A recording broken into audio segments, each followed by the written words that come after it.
afin d'élaborer un rapport sur la situation des finances publiques au 31 mars 2024.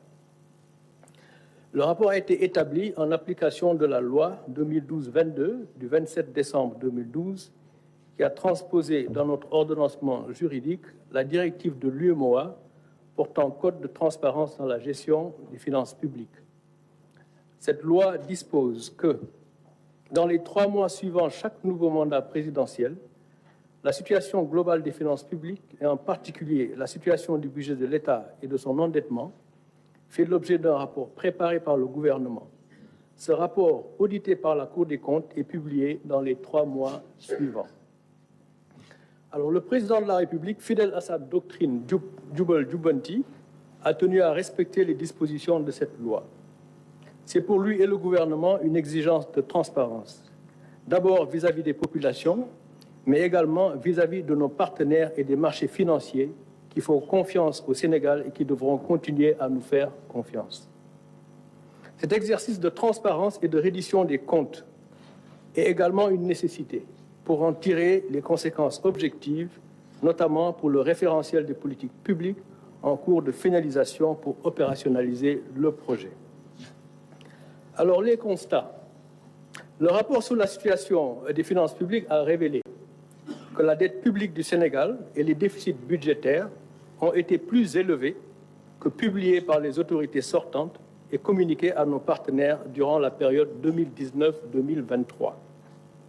Le déficit budgétaire a été annoncé à une moyenne de 5,5% du PIB sur la période 2019-2023. Mais en réalité, il a été en moyenne de 10,4%, soit près du double. La dette publique a été annoncée en moyenne à 65,9% du PIB durant la période 2019-2023. Mais en réalité, elle a été en moyenne de 76,3% du PIB en raison des déficits publics plus élevés que publiés. Ainsi, à fin 2023, par exemple, la dette de l'État central, hors secteur parapublic, est à 15 664 milliards, soit 83,7% du PIB, alors qu'elle était annoncée à 13 772 milliards, ou 73,6% du PIB. Il s'agit donc d'un supplément de dette contractée et non publiée de près de 1 892 milliards, soit 10% du PIB de plus.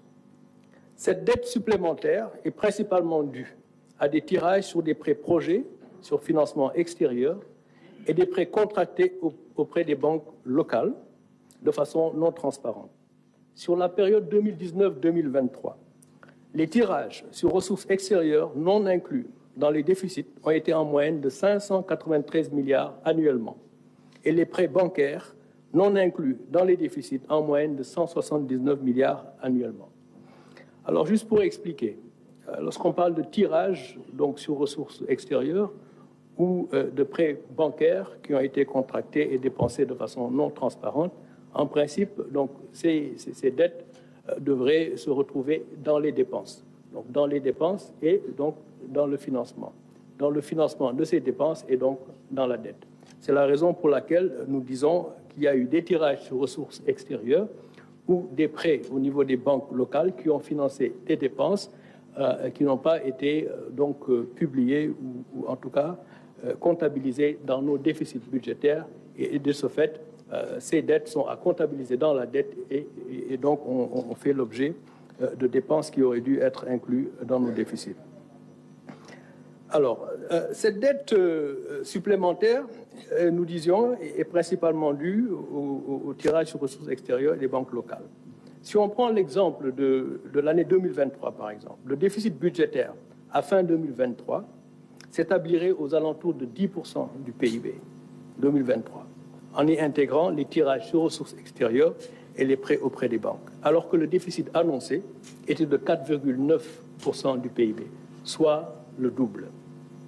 Au-delà de ces chiffres sur le déficit et la dette, l'audit a également révélé que le surfinancement du Trésor public d'environ 605 milliards de francs CFA à fin 2023, c'était un surfinancement qui avait été convenu avec le Fonds monétaire international et qui devait être utilisé pour l'année 2024, Ce surfinancement de 605 milliards de francs CFA a été utilisé pour payer des dépenses non budgétisées et des dettes connues de l'État, contrairement à ce qui avait été communiqué aux partenaires.